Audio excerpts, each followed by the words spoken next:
Welcome to RMCA Bishop's spiritual message for Christian character formation.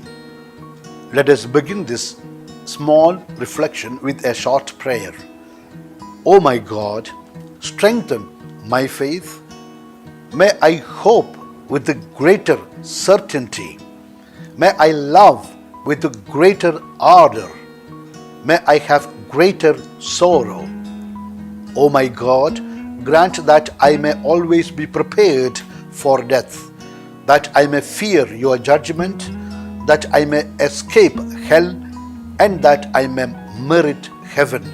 In the name of the Father, and of the Son, and of the Holy Spirit. Amen. My dear friend, Pope Francis urged a group of Italian seminarians to avoid rigidity, which he said lacks humanity, and encouraged them to ask God for the gift of docility.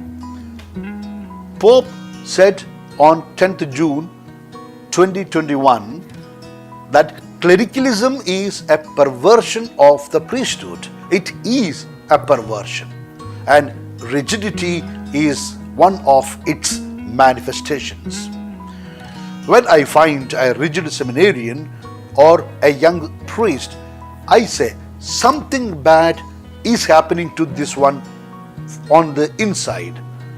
Behind every rigidity there is a serious problem, because rigidity lacks humanity. The seminary, he said, should not distance its students from reality, from dangers, and from others, but on the contrary, make you become closer to God and to your brothers. Within the walls of seminary, expand the boundaries of your heart. Expand your heart. Extend them to the whole world, he said. Be passionate about what draws near, what opens, what brings together. Pope also spoke of something interesting and important to the seminarians. Be steeped in the Word of God, not only in internet chat. Don't be satisfied with being skilled in the use of social media and digital media to communicate. Only transformed by the Word of God will you be able to communicate words of life. He said that the world is thirsty for priests who are able to communicate the goodness of the Lord to those who have experienced sin and failure, for priests who are experts in humanity, for pastors willing to share the joys and labors of their brothers, for men who allow themselves to be changed by the cry of those who suffer. Pope Francis also said that he liked to compare seminaries with the image of Holy Family of Nazareth. It is there Jesus was welcomed, guarded, and formed in the view of the mission entrusted to him by the Father. The formation in the seminaries must be in the similar fashion. The Son of God accepted to let himself be loved and guided by human parents, Mary and Joseph, teaching each of us what, without docility to everyone, especially to superiors and elders, no one can grow and mature, he said. Pope Francis emphasized the importance of asking for the gift of good docility, because without docility, formation will be difficult. Docility in that sense is a constructive attitude of one's vocation and also of one's personality.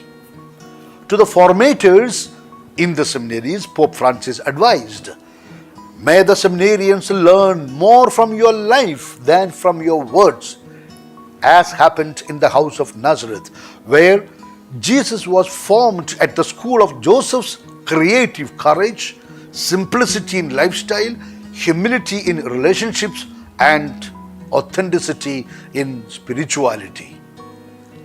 May they learn docility from your obedience, industriousness from your dedication, generosity towards the poor from the testimony of your sobriety and availability, fatherhood thanks to your lively and chaste affection.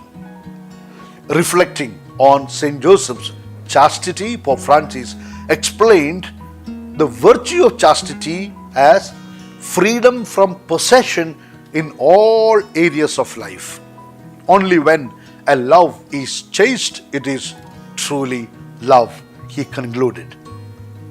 This is how we also can rebuild the church again. Please join me in my humble prayer for you. Let us pray.